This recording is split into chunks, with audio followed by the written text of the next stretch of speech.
4 जगत गुरुओं में 3 जगत गुरुओं के संप्रदाय वैष्णव संप्रदाय है, लेकिन शंकराचार्य जी का संप्रदाय क्या है, शैव या वैष्णव, शास्त्र के अनुसार? नहीं नहीं, शंकराचार्य जी का जो मंत्र चलता है प्रारंभ में, तो चलता है सदाशिव समारंभाम शंकराचार्य मध्यमाम अस्मदाचार्य पर्यंतम वंदे गुरु परंपरा। तो वो सदाशिव समारंभ अपने आदि गुरु भगवान सदाशिव को मानते हैं, लेकिन इसका अर्थ ये नहीं है कि वो शैव परंपरा से हैं, क्योंकि आदि शंकराचार्य जी जब अपने जीवन में घूमते हैं भारतवर्ष में, तो वो शैव आचार्यों को भी हराते हैं।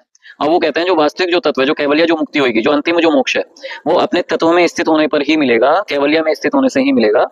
वो शिव के साकार स्वरूप के द्वारा आप शिवलोक को प्राप्त होंगे, लेकिन अंततोगत्वा आपको वहां पर भी भगवान शिव जब वेदांत का उपदेश करेंगे तो आपकी मुक्ति होगी। तो जो अंतिम जो मुक्ति है, ना वो शैव की है ना वैष्णव की है, वो वास्तव में अद्वैत मत की है, निर्गुण निराकार जो आपका आत्म तत्व ब्रह्म है, जो सब जगह है, सर्वत्र व्याप्त है, ईशावास्यमिदं सर्वम, उसको जब आप समझ लेंगे, सर्वम खलविदं ब्रह्म वाले तत्व को जब आप समझ लेंगे, तो ही आपकी वास्तविक मुक्ति होगी। तो अद्वैत वेदांत संप्रदाय आप कह सकते हैं, वो संप्रदाय भी नहीं है, संप्रदाय शब्द उसे गौड़ बनाता है, वास्तव में वो व्यापक है, वो क्योंकि सर्वत्र वही है।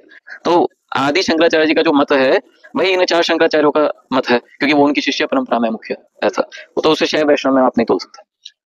तो भैया जैसे भक्त होते हैं, भक्त क्या करते हैं, तुलसीदास जी का भी कथन है, श्री राम में सब जग ज्ञानी जित देखो तित श्याम, मतलब एक भक्त सब में भगवान को श्याम को देखता है, राम को देखता है, अपने में आप में सब में, तो क्या वो अद्वैत वेदांत नहीं हुआ, क्योंकि वो सब में राम को देख रहा है, आप में भी राम को देख रहा है, अपने आप में भी राम को देख रहा है। तुलसीदास जी ने तो कहा है जो है राम जी साकार निराकार दोनों है, हाँ, तो वो निराकार को मान तो रहे हैं, क्या दिक्कत है? नहीं साकार को भी मान रहे तो हैं। आत्मज्ञानी है वो, अच्छा। साकार की उपासना करके वो समाज को निराकार की आगे की सीढ़ी पूरी करा देंगे। अच्छा अच्छा। हाँ, उत्तरकांड आप पढ़िए रामचरितमानस का, हाँ। उसमें वो बताते हैं कि ऐसे ऐसे करके अच्छा। हाँ प्राप्त होती है, लेकिन कठिन है, इसलिए सगुण साकार करना आसान है, तो चित्त के दोष आसानी से निकलते हैं। अच्छा। तो तुलसीदास जी समझाते हैं, और भी आप उनका विनय पत्रिका पढ़िए और दोहावली पढ़िए, तो इस तरह से पढ़ के जब आप बृहद साहित्य का अध्ययन करेंगे तुलसीदास जी के, तो ये चीज क्लियर हो जाती है, वो एक ब्रह्मवेत्ता है और निर्गुण निराकार तत्व से भी वो ज्ञान से पूरी तरह से संपन्न है, आलोकित है, संत शिरोमणि है तुलसीदास जी महाराज।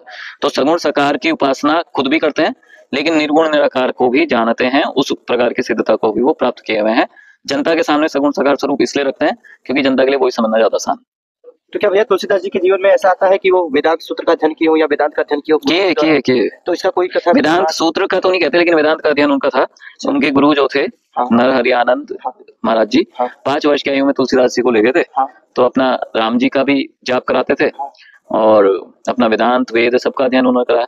रामचरितमानस आप पढ़िए, किसी भी कांड में जो प्रारंभिक श्लोक है वो संस्कृत के हैं, तो तुलसीदास जी का संस्कृत का ज्ञान बहुत अच्छा है। अच्छा, संस्कृत में भी रख सकते थे, लेकिन आम जनभाषा की जो भाषा है अवधि भाषा, उस क्षेत्र विशेष में उसमें उन्होंने रचा ऐसा। अच्छा, तो भैया क्या इसका प्रमाण किया था कि जैसे उन्होंने अद्वैत वेदांत का ज्ञान पढ़ा हो या गुरुदेव ने उनको सिखाया हो या भक्तमाल में या कहीं उनका चरित्र ऐसा मिलता हो तुलसीदास जी का जहाँ पे आपने पढ़ा हो कि उनको वेदांत सूत्र का ज्ञान मिला अपने गुरुओं के द्वारा या वेदांत श्रवण किए, ये सब ब्रह्मनिष्ठ ब्रह्मश्रुति? नहीं, जब आप तुलसीदास जी के रामचरितमानस आप पढ़िए, दोहावली पढ़िए, गीतावली पढ़िए, और अन्य ग्रंथ भी आप पढ़िए, विनय पत्रिका पढ़िए, तो ये चीज समझ में आ जाती है कि तुलसीदास जी का वेदांत का ज्ञान परिपूर्ण है, पूरा अध्ययन किए हुए हैं। लेकिन वो चूंकि जनता के हितार्थ रख रहे हैं, तो जैसा आपसे कोई बच्चा कुछ समझना चाहे तो आप बच्चों को बच्चों की भाषा में समझाएंगे ना, आसान आसान तरीके से। तो तुलसीदास जी भी आसान भाषा में सगुण साकार तत्व समझाते हैं और बीच बीच में निराकार का भी जिक्र छेड़ता है, जिससे जनता को धीरे धीरे समझ में आए, गति हो जाएगी। भैया से हमने सारे प्रश्न पूछे और भैया ने इसका सही जवाब दिया। आप इस बात से कितना सहमत हैं?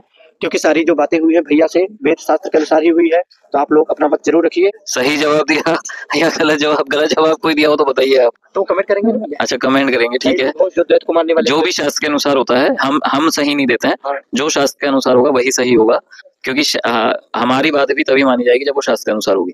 आचार्य की भी, शंकराचार्यों की भी, अवतारों की भी, भगवान बुद्ध का भी जो सिद्धांत शास्त्र विरुद्ध दिखा उसको हम हिंदू समाज ने नकार दिया। हालांकि ऐसा शास्त्र विरुद्ध नहीं है, लेकिन अद्वैत वेदांत का सीधे सिद्धांत नहीं आता है, इसलिए थोड़ा लोगों ने नकारा। अनासक्ति का सिद्धांत उनका बहुत वैसे ही आता है शास्त्रों जैसा ही। नारायण।